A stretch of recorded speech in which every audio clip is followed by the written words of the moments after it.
రైతులు అవగాహన కార్యక్రమాలను సద్వినియోగం చేసుకోవాలి.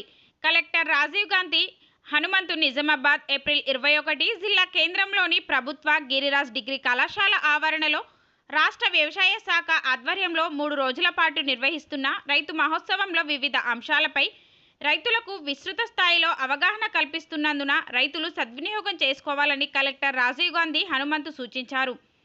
తొలి రోజైన సోమవారం పసుపు సాగులో మెలకువలు, ఆదర్శ రైతుల అనుభవాలు, చెరకు సాగులో అవరోధాలను ఎలా అధిగమించాలి, ఆయిల్ ఫామ్ సాగుతో సమకూరే ప్రయోజనాలు, వరి పంటలో మేలు రకాలు, నిర్ణీత సమయంలో పంట విత్తుకోకపోతే కలిగే నష్టాలు, మొక్కజొన్న పంట సాగులో పాటించాల్సిన జాగ్రత్తలు, సుగంధ ద్రవ్యాల సాగు, వాటి ఆధారిత ఉత్పత్తులు, మార్కెట్లో డిమాండ్ ఉన్న పంటలు, వ్యవసాయ ఆధారిత ఉత్పత్తుల గురించి వ్యవసాయ శాస్త్రవేత్తలు, నిపుణులు అవగాహన కల్పించగా ఆదర్శ రైతులు తమ అనుభవాలను వివరిస్తూ రైతులలో ఆసక్తిని పెంపొందింపచేశారని తెలిపారు.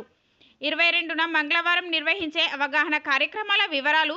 రైతు మహోత్సవంలో భాగంగా ఈ నెల 22న ఉదయం 10 గంటల నుండి సాయంత్రం 5 గంటల వరకు వ్యవసాయ శాస్త్రవేత్తలు, వ్యవసాయ అధికారులు ఆయా అంశాలపై రైతులకు అవగాహన కల్పించనున్నారని కలెక్టర్ రాజీవ్ గాంధీ హనుమంతు ఒక ప్రకటనలో తెలిపారు.